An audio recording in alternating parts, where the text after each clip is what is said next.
James worked at a 24-hour call center, housed in an old building that had been hastily renovated downtown. One of those places with grayish walls, flickering fluorescent lights, and carpets that had soaked up decades of grime.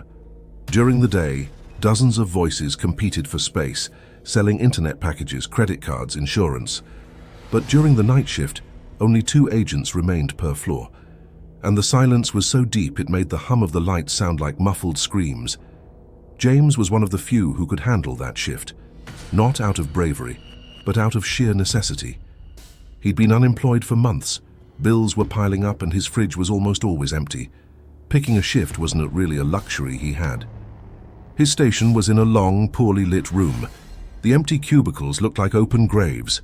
Sometimes he'd hear footsteps in the hallway, even though he knew he was alone on that floor. Other times, the sound of chairs creaking.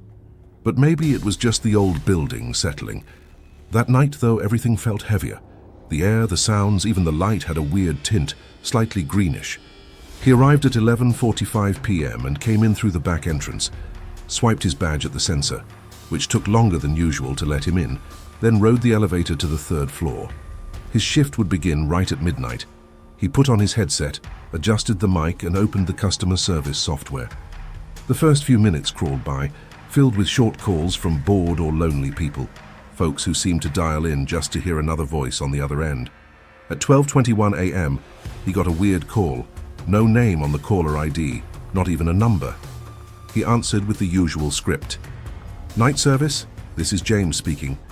Good early morning. How can I help you?" Silence. 4 full seconds of static.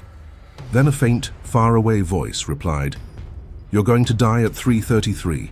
James yanked the headset off like it had bitten him. The voice was metallic and off-key, like it came from an old tape recorder, or from underwater. He took a deep breath. Wrong number. Just someone trying to be funny. He put the headset back on and repeated, "Hello, sir, I think the call dropped." But the line was dead. He looked around. No one. Just him. The other agent, Nora, was supposed to be on the 4th floor. He tried to laugh it off. Sick joke, he thought. But there was something in that voice. Something too real to ignore. He checked the system. No number logged, no origin. He looked at the clock. 12:26 a.m. The night was just getting started.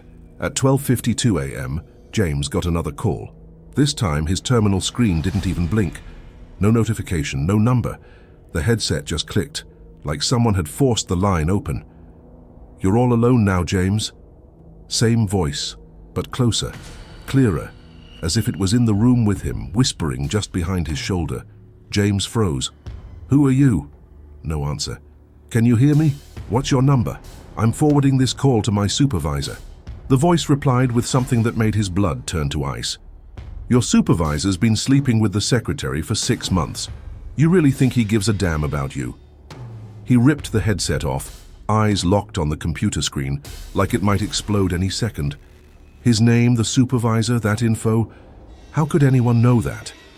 He slowly put the headset back on. The line was silent. For the first time that night, James felt real fear. The kind that stabs your gut and spreads through your spine like an acidic tingle. He tried to stand, but his legs were rubber.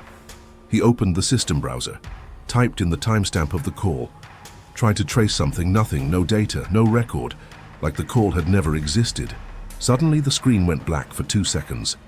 When it lit back up, a message appeared, bright red font like it was being typed live. "At 3:33, I'm coming for you." He slammed the program shut, powered off the computer. The room felt darker than it should have. The lights were still on, but they seemed distant, like reality itself was pulling away. He opened the floor door and shouted, "Nora, you upstairs?" Nothing.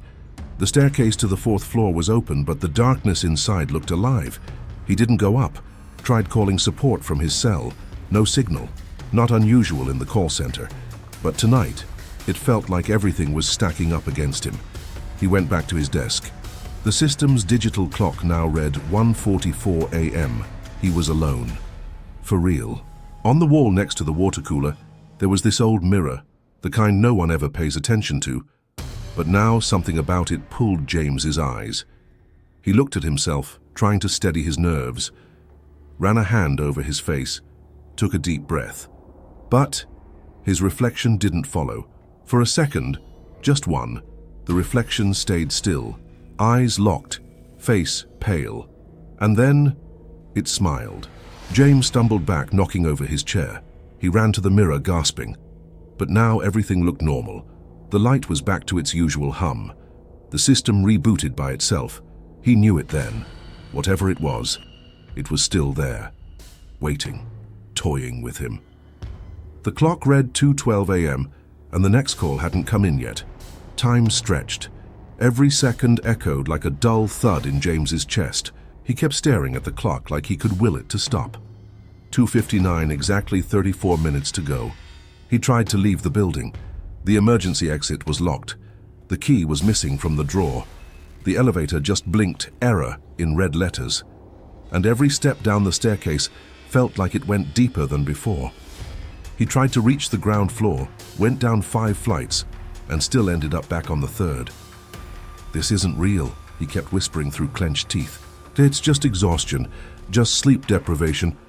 And then the phone rang, not his headset, not the computer, the actual landline in the room. A dusty old phone no one had touched in years, not since the switch to digital extensions. It wasn't even supposed to be connected anymore, and yet it was ringing. James stared at the phone. 1 ring, 2, 3, then silence, and then the same voice. Not through the phone, not through the headset. It was in the room. "You agreed to answer." The voice came from everywhere, as if the ceiling speakers had come to life, as if the walls themselves had mouths, as if the building was breathing those words. "There's no point running, James. I'm already here." He turned to face the mirror in the corner of the room. The reflection wasn't his anymore. It was something twisted, hollow, inhuman. But it smiled with cracked lips that looked like dried meat. Its eyes were deep, unmoving, like they had never blinked. And even though it didn't move, it was breathing. The glass fogged up ever so slightly, like something alive was behind it. Then everything went black, not like a power outage, more like the world itself had been shut off. The only sound left was a single click, then the dry, cold tick of a digital clock. 3:33. The breathing he heard wasn't his own anymore. In the last flicker of awareness he had, James tried to scream, but no sound came out. He tried to run, but the floor was gone, and then the call center system rebooted on its own. The screen flickered. Next call. 3:33 a.m. Agent. None.